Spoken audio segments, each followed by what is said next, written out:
hey, why don't we just let California, Oregon, and Washington join Canada? Mhm.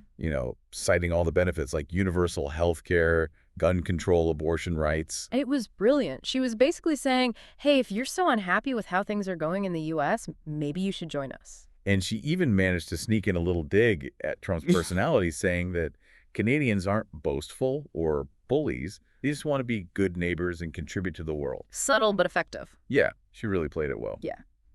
So we've heard from the fiery Angus and the witty May. And next up, we've got Jagmeet Singh, who brings a whole other dimension to this conversation. Yeah, he's got that interesting background in both law and martial arts. You can kind of see how that shapes his approach to dealing with someone like Trump. He just straight up called Trump an internet troll. It's like he was saying, look, I'm not going to play your games. Yeah, he even compared dealing with Trump to dealing with bullies.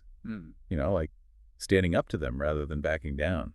And he didn't just stop at criticism. He actually laid out some concrete steps for how Canada should respond, like challenging other Canadian leaders to hit back with retaliatory tariffs if Trump went ahead with his trade threats. It was a pretty bold move, Yeah. essentially saying that Canada shouldn't be afraid to flex its muscles a bit. Yeah, it definitely raises the question of how far a country like Canada should go in pushing back against its biggest trading partner. It's a tough balancing act for sure.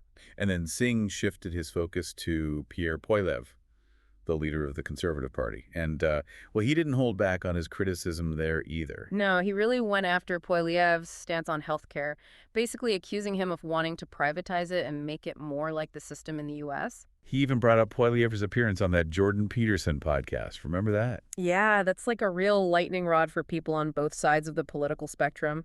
Have It's you interesting that Singh brought it up, though. It's like he was drawing a direct line between Poilievre and this whole wave of right-wing populism that's been sweeping through the West. And he was really hammering home this idea that Poilievre's policies would only benefit the wealthy at the expense of everyone else. Yeah, it's kind of like what Angus was saying about Canadian conservatives aligning themselves with Trump's interests.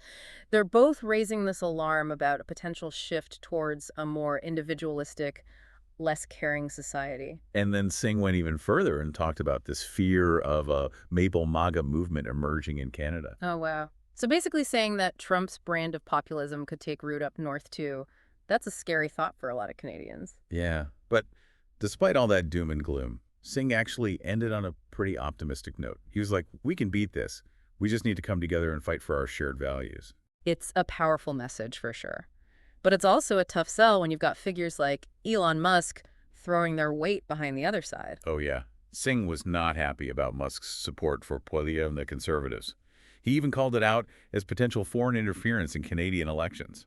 It just goes to show how complicated this whole thing is. You've got these tech billionaires with their global reach wading into domestic politics, and it's really blurring the lines. And Singh really went after Musk, too, accusing him of being out of touch with the average person and only caring about protecting the interests of the wealthy elite.